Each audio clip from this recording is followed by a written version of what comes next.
I still get choked up about it every now and then when I talk about it, because it was a hard time for a long time, and it doesn't happen quick.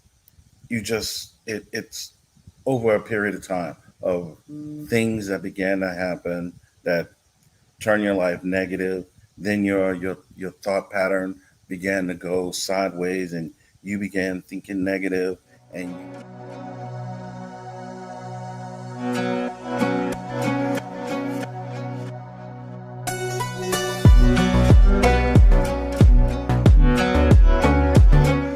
What happens when you reach the darkest space within yourself? It's so dark that everything around you just becomes dark. And the only way you think you can get out of it is to end it all. And that's all you think about. Well, before you do anything, please sit back and just let's listen to Kevin and see how he got out of it, and how he's found the freedom and thrived from it too. Hello, Kevin. How are hello, you today? good afternoon. How are you? I'm good, thank you, Kevin. Sorry, I know this is a bit of a dark subject, but what I want to do is I want to put some light on the idea of suicide and suicide ideation, because it's that time of the year, and if we can save one life or help someone that's been through it that couldn't save a life, Right. we're doing something. So, Um, Kevin, no, I mean, so depression and suicide it goes hand in hand a lot of times. A lot of men go undiagnosed with depression that leads them into suicide. Uh, and I have a personal, I've been there where um, it's that place where it's dark and you don't know what to do. Um, for me, it was a diagnosis of learning that I had limb girdle muscular dystrophy, um, and then everything around me began to fall apart. So, generally, what happens to me was after I received that diagnosis, it was a lot of people didn't believe it. I didn't believe it because I've never been sick or anything like that. Life was going pretty good at that time.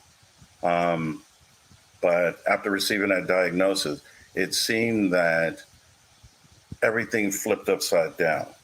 Um, a lot of my friends disappeared. Uh, I resigned from my position at a Fortune 500 company.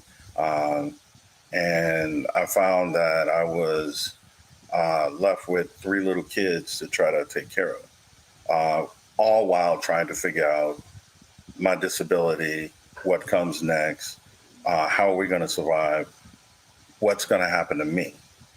And it started off slow. I will say this, Carina. One of the things about going into depression and then those suicidal thoughts, you don't catch it. And if anybody sits and says that, oh yeah, I can catch it, I'll be able to, it won't happen to me because I know all the things that can happen. That's not true. I woke up one morning and I was in the middle of it. And I still get choked up about it every now and then when I talk about it, because it was a hard time for a long time, and it doesn't happen quick. It's over a period of time of things that began to happen that turn your life negative. Then your thought pattern began to go sideways, and you began thinking negative, and you don't see any joy in the world anymore. Um, and that leads you to that point where it's like, why am I here? I mean, all this stuff is going wrong. I can't seem to get nothing right. Every decision that I make is wrong. But, I don't know. It's one of those things where you just get to that point where it's like, I don't need to be here. And it just comes on you, just like that. I don't know why I'm here. I don't know what I'm supposed to do. I don't know how I'm supposed to do this. I really don't feel like doing this. Um, but for me, it was uh,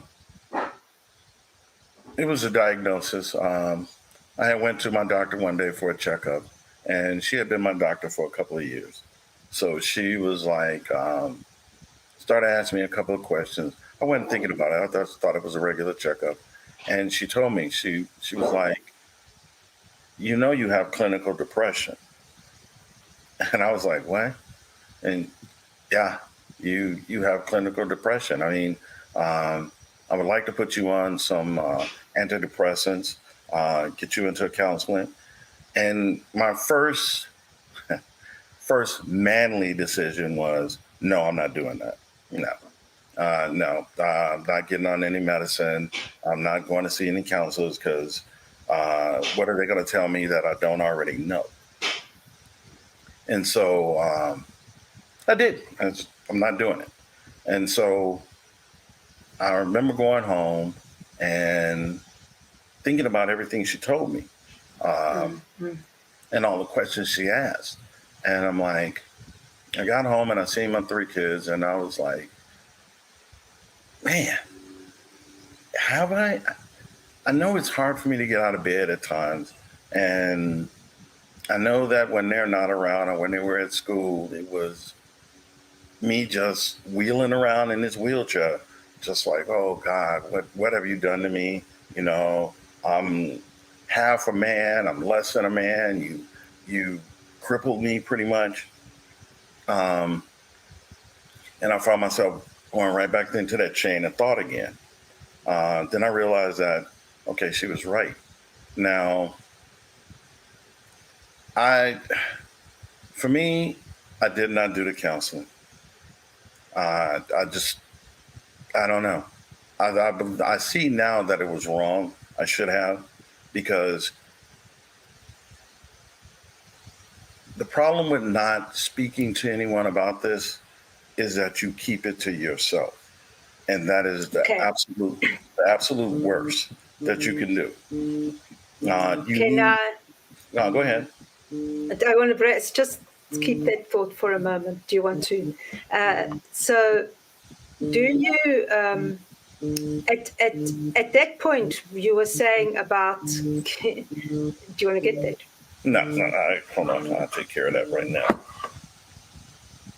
There we go. Okay, sorry about that. No, it's fine. I'll just edit it out. It's not a problem. So what I'm saying is that why you went and your doctor found this, right? She picked it out and she said you've got clinical depression, and you were denying it, which is fine. Why did you think that you had to keep it to yourself?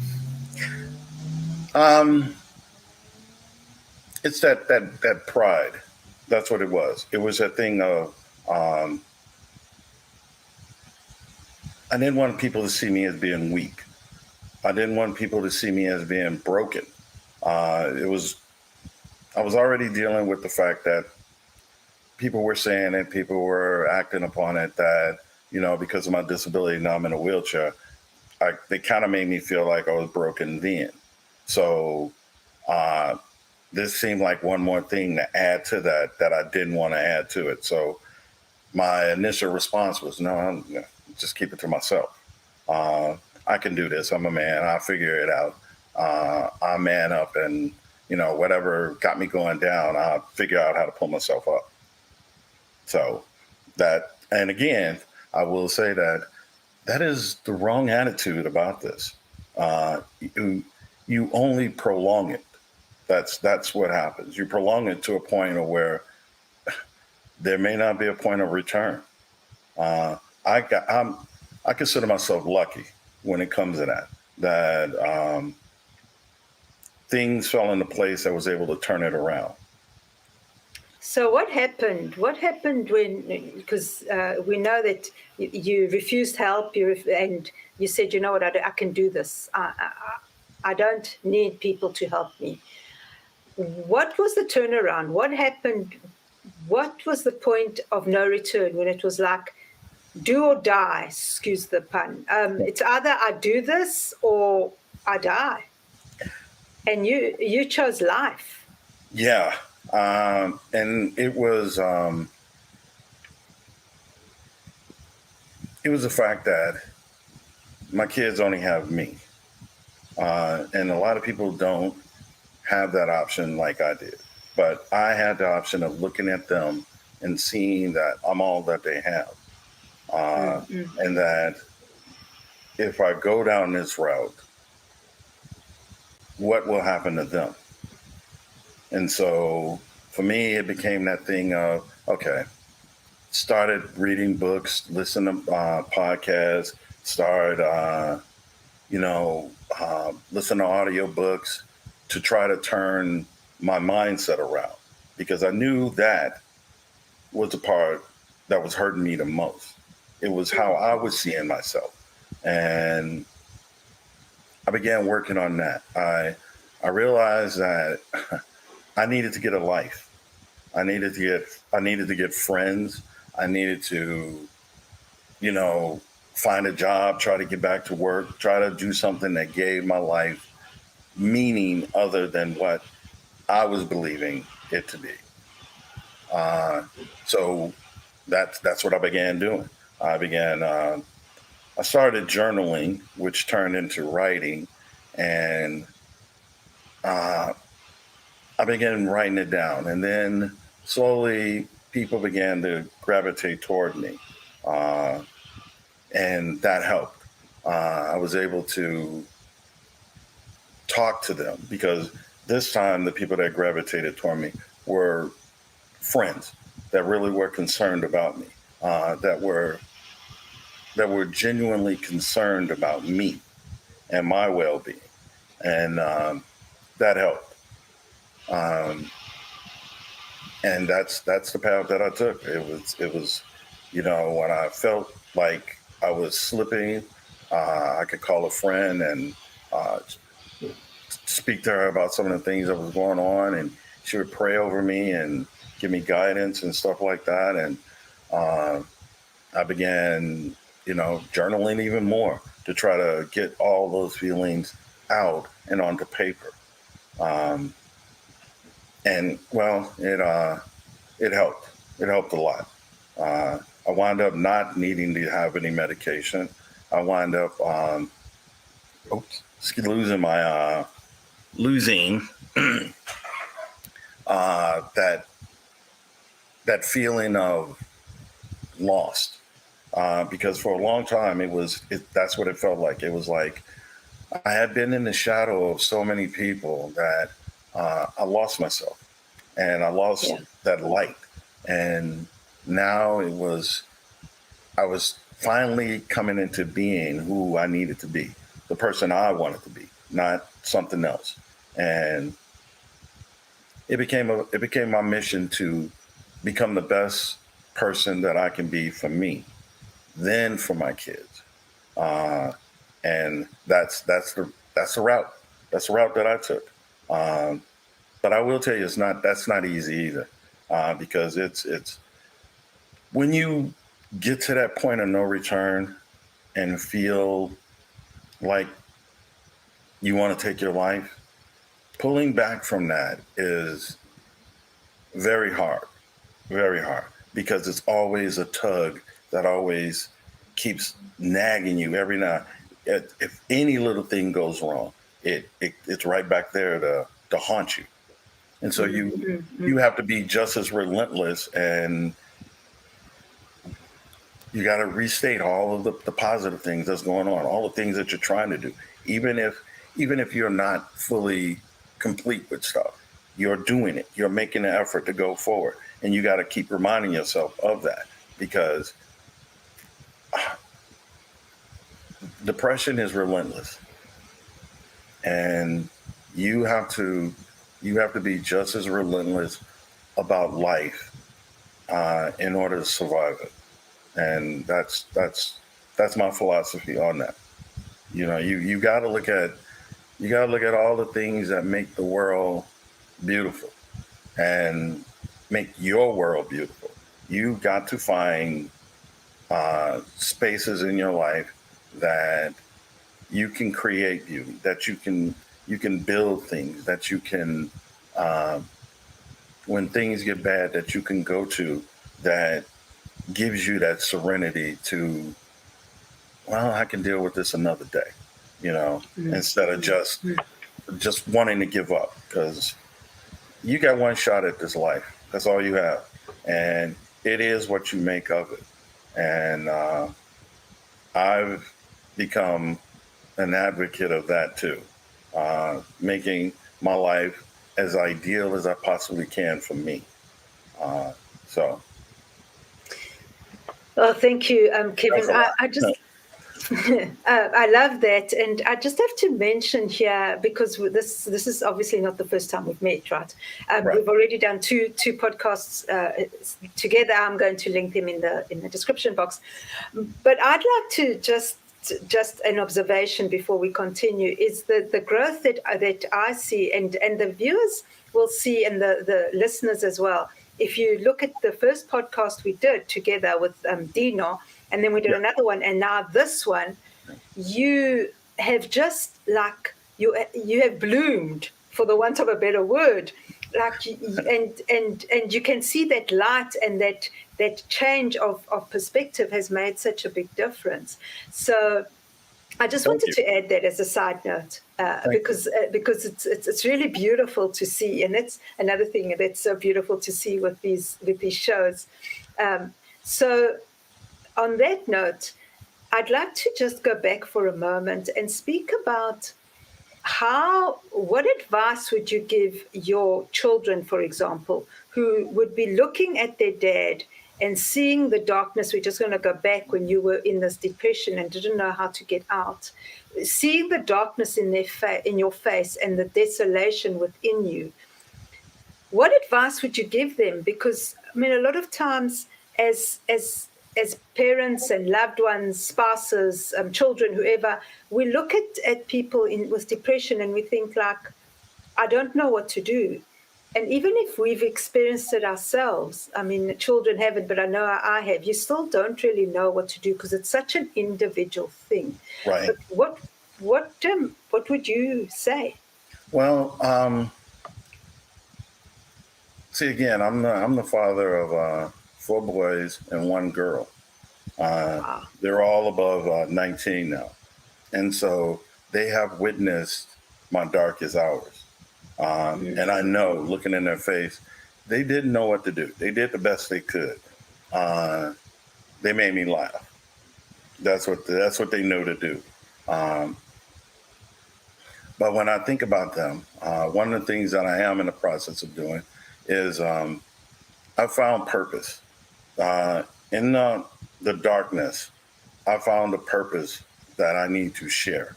So I began writing. You've seen some of my work, and I'm trying to get a lot of it published, of rules and things that to keep them from going that path. So one of the things that, to answer your question directly, is get a life. That's what I would tell them. Get a life. Do not. There is a lot of darkness in the world, especially now. There's a lot of things that are going wrong in the world, especially now. Mixed up beliefs, false beliefs, people who are not really friends, people who would rather stab you in the back to make $1 than to actually be there for you when you need it. And my advice would be to find real friends. But that means that you have to find yourself. You have to figure out what's going on with you. And you're going to have to embrace the good as well as the bad, because that's just the way we are. It's not, everything's not perfect. Everything's never going to be perfect. And there are things in this world that you have no control over. You can't worry about those. The things you can control, which is you, your emotion, your mindset, your belief system. Those are the things that you need to focus on. And when you begin focusing on that, it gives your life purpose, and it centers you, and it creates this energy that brings like-minded people towards you. Case in point, you. Uh, so it works, and that's the advice that I would give. Begin working on you. Begin looking at the things that make you happy, the things that bring you joy, um, and do them, and live, enjoy life. I mean, learn to deal with the ups and downs because they're going to come. They're always going to come. That's just life. But how you handle it is based on the mindset that you have, and be very aware of your mindset. Keep track of your thoughts. Pay attention to your thoughts. Monitor your thoughts, and then correct them when they need to be corrected. That's what it's about. That's what, for me, that's the whole purpose of us being here. Because when you begin to control that, your life becomes ideal. And that's not perfect. It's not bad, but it becomes ideal for you. So. I love that. Now, of course, I mean, you know that I'm a proponent for the self-love, for the want of a better word, or the inner love. But a lot of people turn around and say, well, that's selfish. What is your... I couldn't resist this one. Okay. I heard that. What is your reply to that? You know, if it's selfish, taking care of yourself, then so be it. I mean, it's taking care of yourself is one of your responsibilities. It's about being accountable. That's what it's about. Now, I'm not talking about that selfish where you just doing things out of wants and desires.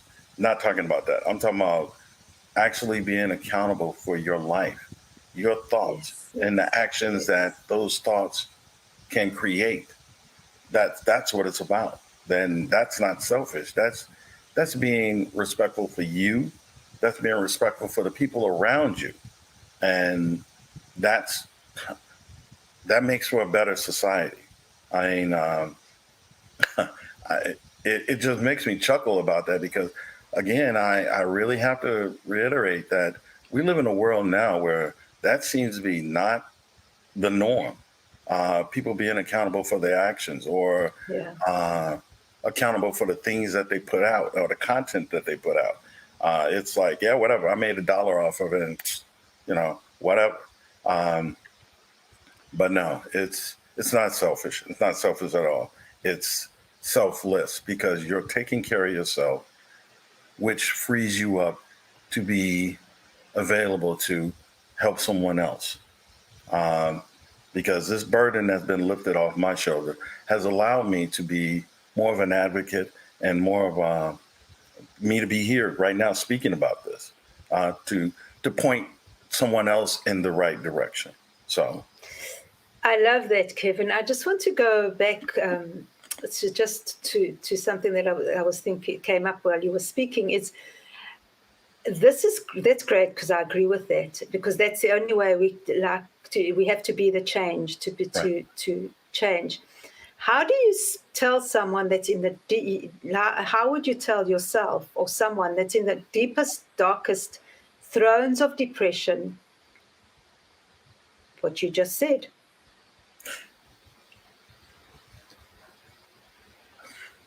Directly. It would be the darkness isn't forever. There is a light. You may have to search for it. You may have to dig for it. You may have to light a fire to find it. But there is light, and you have to seek it. You have to. Giving up to the darkness means that you've given up a gift that has been given to you, and that is unacceptable. That is just totally unacceptable. You have to keep fighting. You have to find a reason to fight. And that reason does have to be about you. And that kind of sounds selfish, but in the end, it's true. It has to be about you, because anybody else, I mean, you are, at the end of the day, you were born into this world by yourself, and you will leave this world by yourself. And so it does have to be about you. Uh, but it has to be balanced, focused, and selfless, not the selfish, self-centered stuff that people do. So. Okay, thank you. And then how would you turn that around and say, because you have, like we spoke before, about parents, children, lovers, spouses, people that love you and see you in that pain and in that darkness. How would these people? What would you tell these people? I mean, how would you approach this person that's in this darkness, that doesn't want to see anything, that doesn't want that hand, who wants to isolate? What advice would you give them? Well, the advice I would give them is the fact that they may seem like they don't want to talk. They may seem like they want to be alone. But the reality is, and from my perspective, is that I needed someone to talk to. I just didn't have anyone I could trust or anyone that I can lean on. So be a shoulder, be an ear. That's maybe all they need. Maybe they're not asking you to solve the riddle of them. Maybe they just need you to hear them, and be that sounding board, be that shoulder, be that crutch, be that thing in their life that allows them to escape this darkness. And I know some people may take that as, oh, well, you're just going to be a doormat or something like that. No, that's not what I'm saying.